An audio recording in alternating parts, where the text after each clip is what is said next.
Após alguns meses bem fracos de leitura, finalmente no vídeo de hoje eu trago para vocês o que eu li nos meses de setembro, outubro e novembro.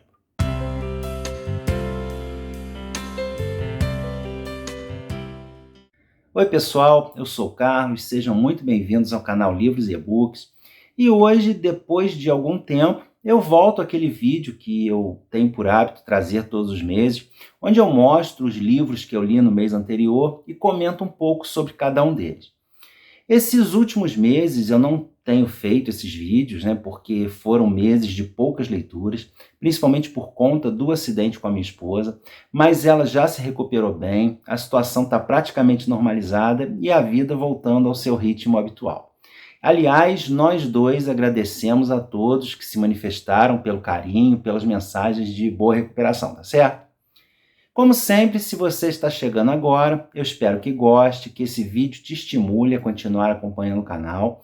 Lembrando que na caixa de descrição eu sempre deixo os links para os vídeos exclusivos de alguns livros que eu mostro aqui.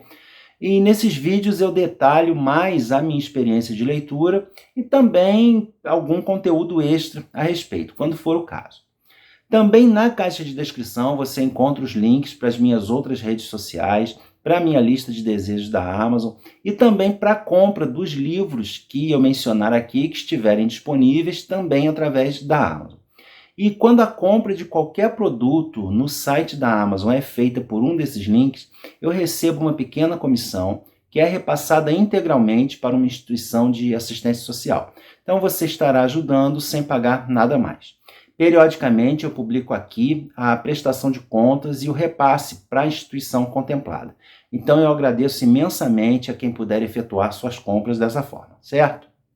E nesses 3 meses eu concluí apenas 6 livros, o que é bem pouco, porque geralmente eu leio de 3 a 4 livros por mês.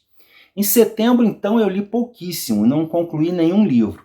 Principalmente porque eu estava no meio da leitura de um calhamaço que eu queria terminar ainda em outubro, por conta do Victober, que é o Middlemarch, da George Eliot. Esse livro aqui é um novelão, no qual a gente vai acompanhando o cotidiano de algumas famílias numa cidadezinha do interior da Inglaterra, a Middlemarch do título, mas sem perder de vista o conturbado momento histórico pelo qual a Inglaterra estava passando. Na verdade, esse livro trata de um período anterior ao vitoriano. Então, curiosamente, esse é considerado um dos mais importantes romances vitorianos, mas ele não trata do período vitoriano. E através das situações vividas pelos personagens e pelos diálogos entre eles, que a gente toma conhecimento dos novos ares que já sopravam sobre o Reino Unido em todos os níveis. Mudanças políticas e sociais, questionamentos religiosos, inovações científicas, como novos métodos de tratamento médico, e também mudanças tecnológicas, por exemplo, a construção de uma linha férrea que irá atravessar a cidade, isso numa época em que os trens ainda eram uma grande novidade e eram vistos com certa apreensão. Além disso, as grandes mudanças políticas do país, principalmente a Lei da Reforma de 1832, que alterou a composição do parlamento, a situação da mulher na sociedade, no casamento, também são temas bem presentes nesse romance como pano de fundo. Mas o livro também é rico em cenas cômicas e o narrador da história, que é aquele tipo de narrador onisciente, também é muito irônico, tem tiradas extremamente divertidas e muitas vezes interrompe a narrativa para dar a sua opinião sobre as atitudes ou os pensamentos de alguns personagens. Enfim, Middlemarch é um livro que traz um retrato realmente rico da sociedade provinciana da época, seus relacionamentos sociais bastante complexos e tudo em seus mínimos detalhes. É um livro longo, com muitos personagens, inclusive às vezes até dá para se confundir um pouco com os nomes, e as descrições também são bem detalhadas. A autora também não tem pressa em avançar na trama. Então, talvez não seja um livro que agrade ao leitor mais dinâmico, né, mais moderno, que gosta de muita coisa acontecendo e tem como objetivo terminar logo a leitura. É um livro um pouquinho trabalhoso de ler, não é difícil, mas dá um pouquinho de trabalho, e é daqueles livros para ser, né, degustado, saboreado aos pouquinhos. Mas para quem gosta de um novelão muitíssimo bem escrito e que tem muito mais a oferecer nas entrelinhas do que apenas as fofocas da sociedade, né, no nível mais superficial, é um prato cheio. Já tem vídeo exclusivo sobre ele aqui no canal. Ainda dentro do Victober, eu quis conhecer o outro lado da literatura vitoriana, os chamados Penny Dreadfuls, que eram leituras mais populares de autores muitas vezes anônimos, contendo geralmente histórias de terror ou de crime e que foram imensamente populares entre a classe trabalhadora e os jovens. E para isso eu li Sweeney Todd ou O Colar de Pérolas, que é o título original dessa história, que é uma das pouquíssimas obras do gênero que foram publicadas por aqui. Sweeney Todd é um barbeiro esquisitão que tem uma loja na famosa Fleet Street, né, que é o centro jurídico e financeiro de Londres, e contrata um garoto, o Tobias, como assistente. Mas o Tobias não demora a perceber que tem algo misterioso acontecendo ali no local, quando um cliente, né, carregando um valioso colar de pérolas desaparece, enquanto o cachorro permanece na porta, esperando o patrão sair.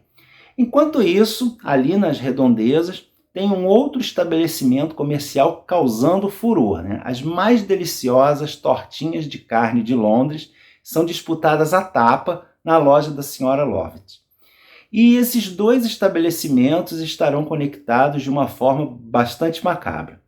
Essa história pode até ter causado medo na Londres vitoriana, né, na cidade escura, tortuosa, mas hoje em dia está mais para uma leitura leve e até mesmo cômica.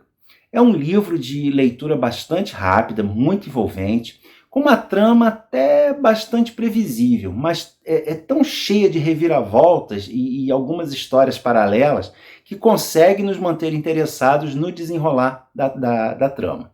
É pura literatura de entretenimento, sem nenhuma dificuldade, e eu gostei bastante de fazê-la, né? Também já tem vídeo para ela aqui no canal. Por conta do meu desgaste pessoal, nesses últimos meses eu optei por leituras menores e mais leves. Então não podia faltar um livro da Agatha Christie, que é sempre garantia de boas leituras, né? Uma coisa rápida e mais tranquila. Seguindo a correnteza, acabou sendo uma grande surpresa, porque eu achei um livro bem peculiar dentro da obra da Agatha, pelo menos dentro dos que eu já conheço. Porque ele se trata de um dos poucos que menciona explicitamente a Segunda Guerra. Inclusive, a trama dele se inicia durante um bombardeio. E também é um dos livros que mostra mais abertamente como a sociedade inglesa da época era preconceituosa e xenofóbica. Inclusive, muita gente atribui essas características à própria Agatha. Ao que parece, pelo menos pelo que eu já li, injustamente. Mas em diversos momentos, personagens aqui do livro citam os estrangeiros como indesejáveis, demonstrando um forte desejo de se livrar deles. Em diversas cenas, o famoso detetive Hercule Poirot, que é belga, sofre comentários preconceituosos, e em uma dessas cenas ele é hostilizado abertamente por uma senhora idosa. E só esse aspecto, né, que é bastante comum na obra da Agatha, já valeria a leitura desse livro. Mas a trama dele também é muito boa. Gira em torno de uma herança de um milionário que morre durante um bombardeio e que vai parar nas mãos da sua jovem esposa, que é uma jovem bobinha, ingênua, né, totalmente controlada pelo irmão. Até que surge um outro personagem que diz que conhece o seu primeiro marido, supostamente falecido, e isso daí pode fazer com que o direito à herança volte para a família. Mas esse homem aparece morto, e é aí que entra o Hercule Poirot para solucionar a questão. É uma trama bastante interessante, com aquelas reviravoltas e armadilhas típicas da Agatha, que mais uma vez conseguiu me enganar. E um outro detalhe desse livro é que, embora a solução do caso em si seja perfeita, o arremate final que ela deu à história deixou muito a desejar, né? E ele revela bastante como a autora, apesar de ser bastante progressista para as mulheres da época, mesmo assim ainda estava presa a várias convenções sociais, né, ali do seu meio. Numa leitura conjunta promovida pela Patrícia, do canal Because I Read, eu li Histórias Extraordinárias, do Edgar Allan Poe, que é um título genérico para várias coletâneas de contos do autor, mas cada uma delas com conteúdo diferente, né? Geralmente contendo os contos mais macabros e mais famosos. Essa edição aqui, porém, traz um panorama bem abrangente da produção do Poe. Tem exemplos aqui dos diversos gêneros que ele abordou na sua escrita. Embora a maior parte de sua produção seja mesmo de histórias sombrias e macabras, o Poe escreveu sobre muitos outros gêneros. Então, ao lado de clássicos absolutos do horror, como O Gato Preto, O Barril de Amontilado, A Queda da Casa de Usher, A Máscara da Morte Rubra e o mais apavorante, na minha opinião, O Poço e o Pêndulo, nós encontramos narrativas bem mais leves, né, como O Caixão Quadrangular, O Retrato Oval. Tenho aqui uma aventura de criptografia, que é o Escaravelho de Ouro. Tem o humor negro, com o Sistema do Dr. Alcatrão e do Senhor Pena. Até o humor mais satírico, com A Pequena Palestra com uma Múmia. A fantasia, O Diabo no Campanário. O suspense psicológico, de William Wilson, e O Homem na Multidão, além de outros contos. Além disso, o Poe é considerado precursor do gênero policial e criador do primeiro detetive da literatura, o Auguste Dupin, que aparece aqui no conto A Carta Roubada. Em resumo, é uma excelente seleção de vários dos contos mais representativos da carreira desse grande escritor. Para saber mais, não deixe de dar uma olhada também no vídeo exclusivo sobre ele. O próximo é esse livrinho bem curioso, As Aventuras do Grande Sidoine e do Pequeno Médéric, do Émile Zola. Eu nunca tinha ouvido falar dele, nem encontrei nas listas de obras do Zola, e a própria edição não traz nenhuma informação adicional. Essa publicação é da editora Arte e Letras e parece que faz parte de uma coleção que originalmente, pelo menos, vinha em uma lata, mas essa aqui pelo menos não veio. E depois de muito pesquisar, principalmente em alguns sites franceses, eu descobri que isso é um conto, ou melhor, eu consideraria uma novela, porque ele é bem grandinho, dividido em capítulos, e foi escrito pelo Zola ainda na sua juventude, sem que se saiba a data precisa. Mas ela foi publicada em 1864, numa coletânea de contos chamada Contes à Ninon, ainda numa época em que o Zola estava se firmando como escritor, ainda não havia publicado nenhuma das suas obras mais famosas, e muito menos enveredado de vez pelo naturalismo, que é o estilo pelo qual ele ficou mais conhecido. Um estilo que tentava retratar, no papel, as situações reais da forma mais realista possível. E aqui nessa história nós não temos praticamente nada de realismo. Foi uma grande surpresa descobrir que o Zola tinha enveredado por outros campos, inclusive pela fantasia, que é o tema aqui.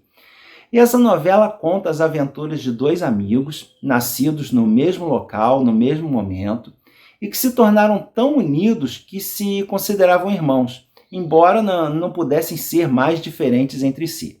Enquanto o Sidoine era enorme, abrutalhado, de pouca inteligência, o Médéric era minúsculo, muito esperto e extremamente inteligente.